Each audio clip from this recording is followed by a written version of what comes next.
ګورئ دا هماغه مثال دی چې موږ په تیر ویډیو کې کار پرې وکړی. موږ په تیر ویډیو کې ویل چې دا مثال غواړو په دوو بېلابېلو طریقو سره کار کړو چې لومړۍ طریقه مو په تیر ویډیو کې کار کړه. راځئ په دومې طریقه سره دا مثال کار کړو. راځئ د 514 عدد به لومړی داسې ولیکو. 6 د 20 په ځای کې دی وبه لیکو 6 جمع 3 د لسیز په ځای کې دی چې د 10 معنا ورکوي وبه لیکو 10 جمع او 15 د سلیس په ځای کې دی 15 سلیسه د 1500 معنا ورکوي جمع 1500. همداشان د 393 عدد به هم همداسې ولیکو. 8 د 20 په ځای کې دی وبه لیکو 8 جمع 9 د لسیز په ځای کې دی چې د 90 معنا ورکوي وبه لیکو 90 جمع او 3 د سلیس په ځای کې دی 3 سلیسه د 300 معنا ورکوي وبه لیکو 300 جمع. راځئ لومړی دا ټول سره جمع کړو. 6 جمع 8 14 مخکې مو دلته لیکلي دي چې دا 14 مساوي کېږي په 4 جمع 10 سره.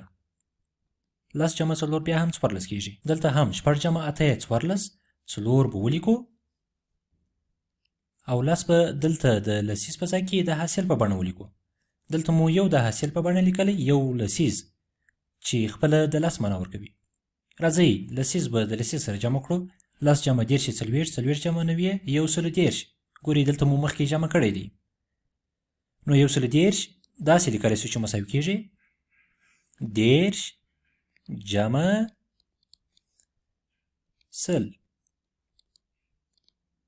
110 خپله 10 جمع 100 کېږي. نو دلته به هم 10 جمع 10 40 40 جمع 90 110 10 به ولیکو او 100 به د حاصل په بڼه ولیکو 10 100 به دلته د سلیس په ځای کې د حاصل په بڼه ولیکو. دلته مو د سلیس په ځای کې یو د حاصل په بڼه لیکلی وو. دا یو سلیس خپله د 100 معنا ورکوي. نو راځئ سلیس به د سلیس سره جمع کړو. 100 جمع 1500 600 600 جمع 300 900.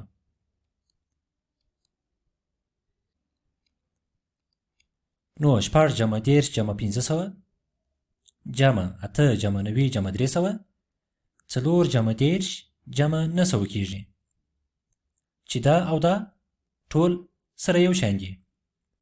نو هیله لرم چې تاسو به د حاصل په معنا پوه شوي یاست چې دا یو دلته موږ د حاصل په بڼه ولیکل دا مو د څه لپاره ولیکل او څنګه مو ولیکل.